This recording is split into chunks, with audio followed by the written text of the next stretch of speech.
Some of what we're trying to accomplish as parents can be summarized in culture. What are the essential elements of a family culture? We're going to share 5 crucial elements with you today.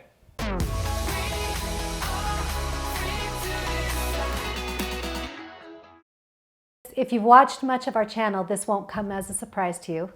That the first thing is you want to focus on love. Love has got to be kind of the foundation of your family culture if you want it to be a healthy one. We could spend some time philosophizing about this because I think that love is probably the answer to all of the world's problems. That's a whole other conversation. When it comes to a family, this is the most crucial element. Your job as a parent is to love them no matter what, and even if.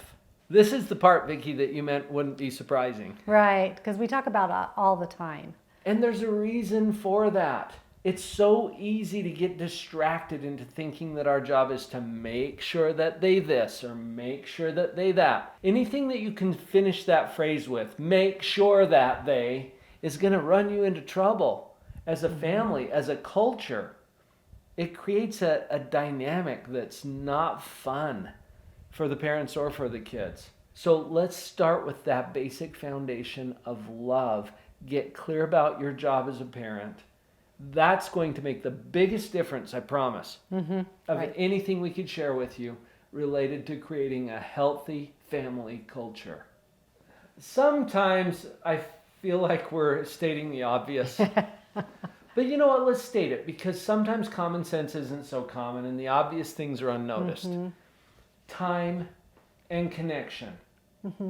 It matters. I think that some of the most important things we can do as a parent and as a family is sometimes just slowing down our speed long enough that we can be present, look people in the eyes, take a little time. It doesn't have to be as much as you might think. You might think, I have no extra time. I don't have time for that. It really doesn't need to be very long, but if you can take time, just a little bit of time, slow down a minute and really make connection with your family members, it's going to make a big difference for your family culture. And part of this is sometimes doing kind of a group, maybe a family time, maybe a family home evening, then a time that you get to be together as a family to discuss different activities or the way things are going, the menu, the chores, whatever.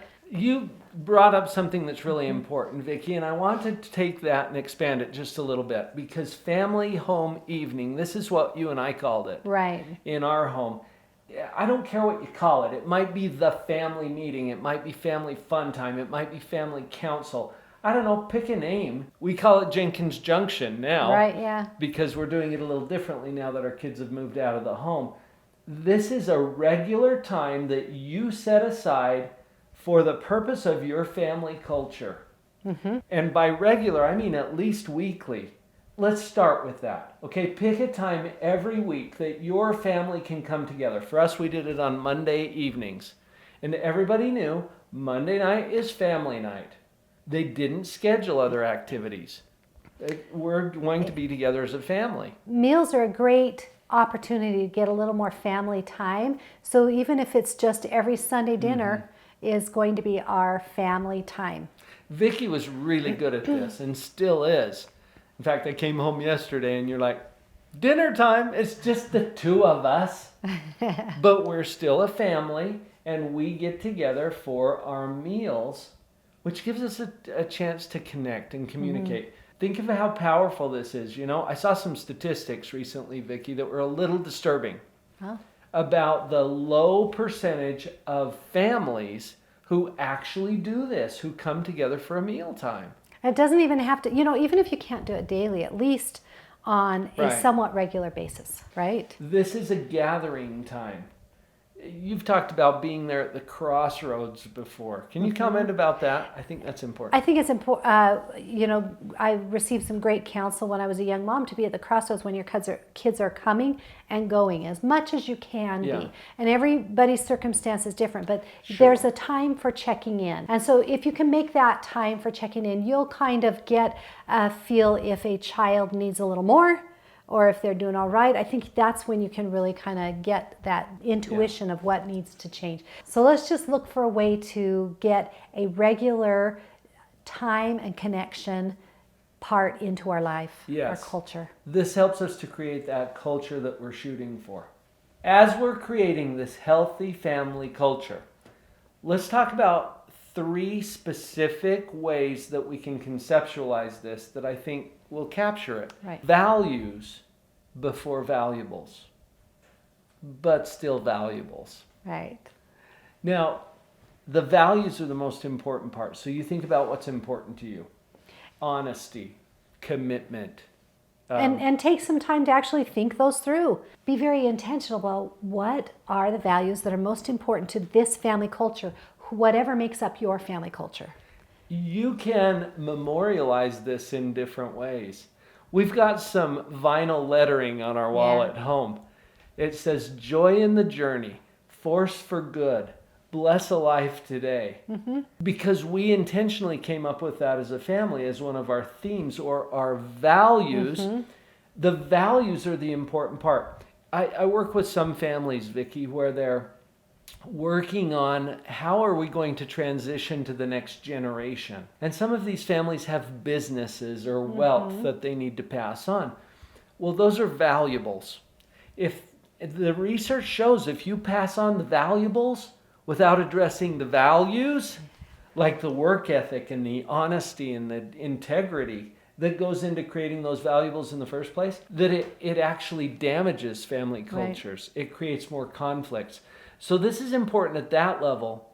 It's important at any level within a family to acknowledge what are the values, and then the valuables are still important. Yeah, they give us an opportunity to talk about priorities and the way to treat people and things and learn respect. So we don't want to do away with the valuables. I mean, we're grateful for the valuables. Well, that's one of our family rules too, is to respect property.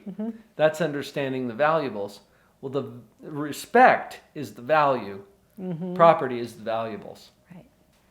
The next one is relationships before rules, but still rules. Right. So we really want to focus on the relationship. That is the most important part, but we do need the rules in order to set up the limits and the fences to really take care of and nurture those relationships. Do you remember what Ryan told us when he was a teenager? Our oldest son came to us. I still remember this evening where he came in and says, Mom, Dad, I just want to thank you guys. And we're like, oh, yeah, I do.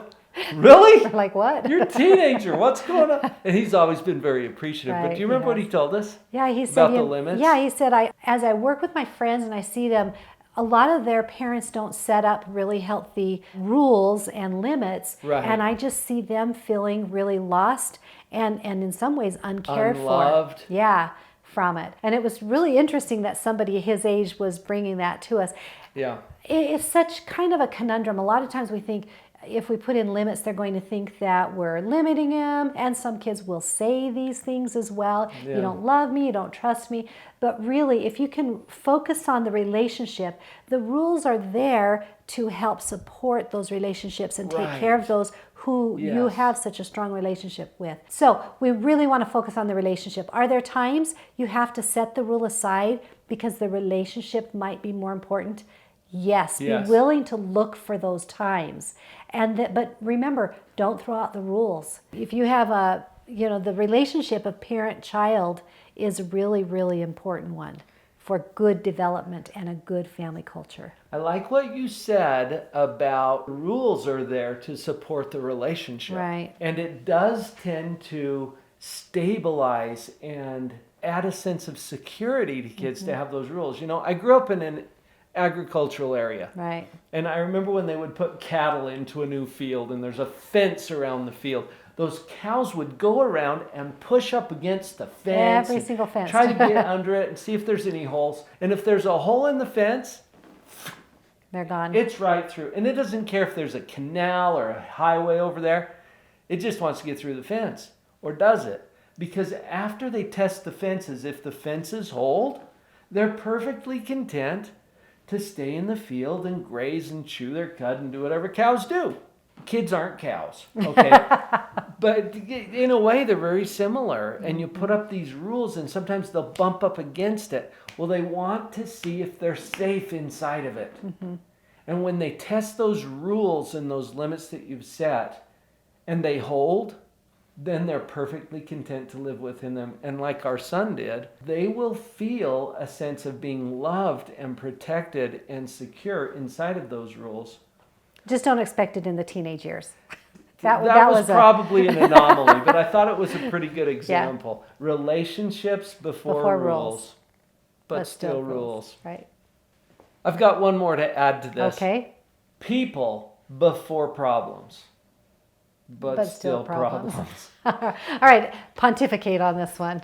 Well, and it starts with a P, so don't get me started. There you go. The people are the most important thing. You're going to encounter problems in your family. What are those problems for? Well, they're to give you an opportunity as a family to handle problems. Because welcome to Earth, that's what we do here. But this can go outside of the family. You're creating a family culture where we see outside of our world the people before the problems. We live in this world, in this time when problems are thrown into our faces, and oftentimes the people are completely overlooked and whited out, that we don't even see them for who they are, for people, for individuals. So if we can create this family culture of people first before the problem, and then let's go ahead and address the problem, because there are problems and we learn a great deal about ourselves, and we can't avoid problems. You don't have a great family culture if all you do is avoid problems. That isn't a successful... That's not a healthy one. No, it's not healthy, and it's not going to show children how to be responsible and successful in the world. Problems are a given. It's going to happen. It's inevitable. So we're not going to ignore them. Right. I think as long as we put the people first, then the problems simply become the context in which the people can be illuminated and they can be empowered to take on the problems. Every inspiring story I know has problems. And I know a lot of them. I've been podcasting since 2007 and interviewing people about the problems that they overcame. See, the problem is simply part of the story, an important part of the story. We'll put the people first, and that creates a healthy family culture. Are you ready to take your family culture to the next level? We're ready to help. Yeah, if you look in the description, it'll tell you how to go to Live on Purpose Central. Yes. It's go.liveonpurposecentral.com. We have so many resources there. We would love to be a part of your team. If you don't have a family coach, we'd love to be on your team. Come and join us at Live on Purpose Central. Head was down, face locked onto the phone.